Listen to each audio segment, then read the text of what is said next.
I'm still sick.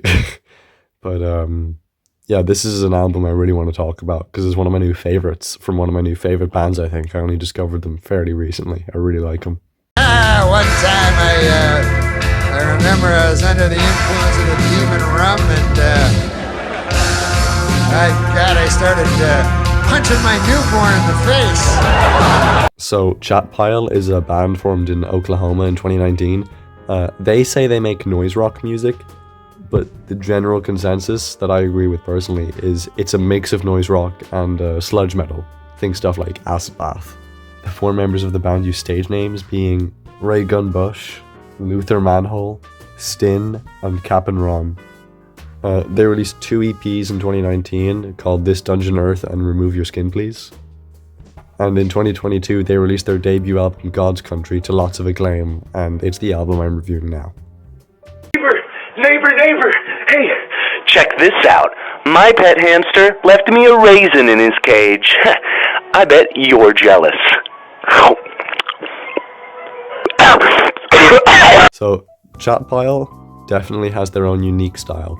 As I said before, it's a mix of sludge metal and noise rock, which is weird for a band coming out of Oklahoma, since as far as I'm aware, that city's known for its shoegaze, but I don't really know, I've never been there. A lot of people know their music for their heavy, angry instrumentals and screechy singing, but I think their real defining trait is their lyrics.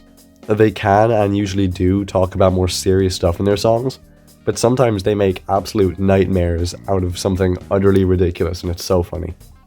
A good example of this is the song Rainbow Meat off of their first EP, This Dungeon Earth. It's a really angry song about wanting to get turned into a burger at Arby's, which is just such a strange, odd concept for a song like this, but weirdly, it kind of works.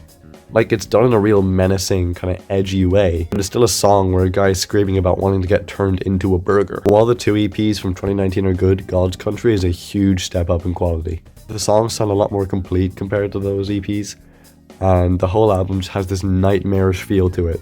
At points, it definitely reminded me of You Won't Get What You Want by Daughters, which is a phenomenal album if you haven't already listened to it. Not great people, but great album. So, there's your music recommendation for today, other than this album, of course. It's a nice, concise album, being only 9 songs and 40 minutes, although the last song does take up, I think, the last 10 minutes or so, but I'll get to that in a minute. The whole album is this horrorcore thing about the grisly parts of Oklahoma's local history.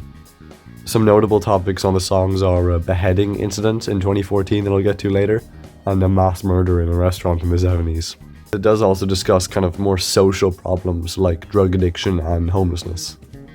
And it does cover these topics in a very good way, in my opinion. So one of the best songs off of this album is the first song, Slaughterhouse. It's a great opener that really shows off the style of the album.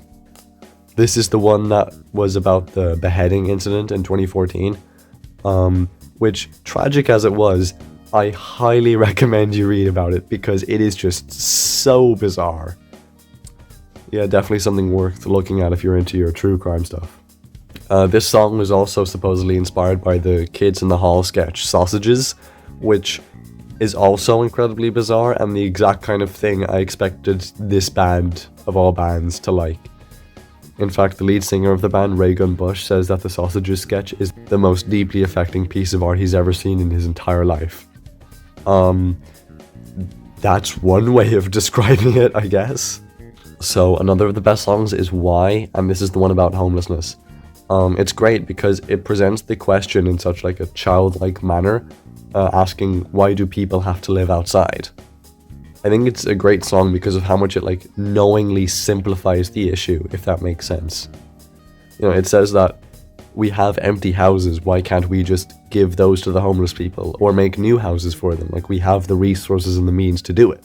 And yeah, we do have the resources and the means to do it, but with how, society works, it's really just not that simple, as I'm sure most of you know. But the outro from this song might have my favorite lyric from the album, where the singer calls homelessness the real American horror story, which is, I think it's just really cool.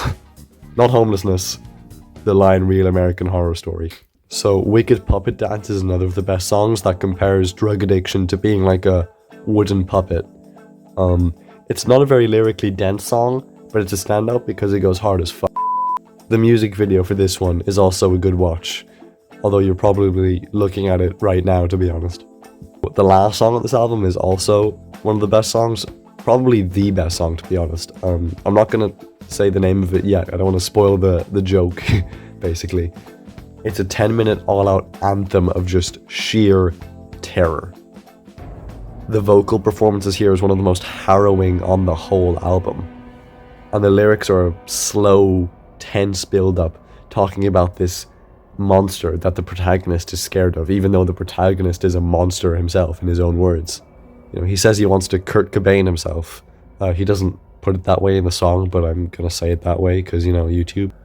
The monster in this one is presented as something from like a cosmic horror story, like something out of H.P. Lovecraft work, because it seems to drive anyone who sees it utterly mad, including the protagonist.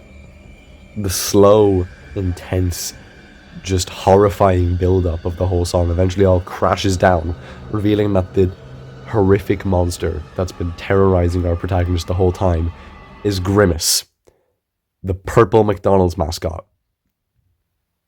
The song is called grimacesmokingweed.jpg.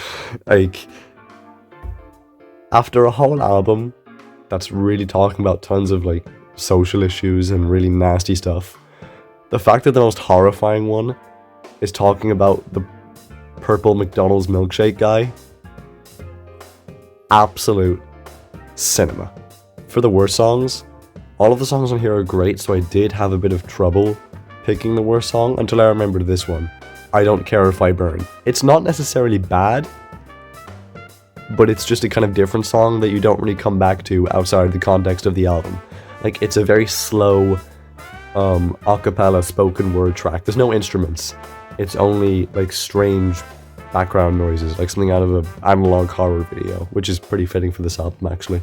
You know, it's an interesting change being the second last song on the album before the grimacesmokingweed.jpg. So the vocal performances of spoken word on the first half, but on the second half it's, you know, it's horrifying and it's terrifying and it's horrific and all the other synonyms of the same word that I've used to describe this album so far. But it's short as well, but again, just because it doesn't have any instrumental and, you know, it's not something you're really meant to come back to outside of the context of listening to the whole album, it's going to end up on the worst songs list.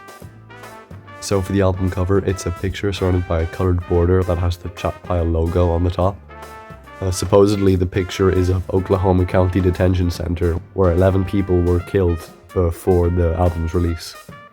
If you couldn't tell already, Chat Pile are they're kind of edgelords, but I can't say much because, you know, I'm the one that's enjoying and listening and reviewing their music, so, you know, I'm a bit of an edgelord as well. If you really like noise rock and metal, especially stuff like Acid Bath and Big Black, this album, and honestly all of Chat Pile's music, is an essential listen.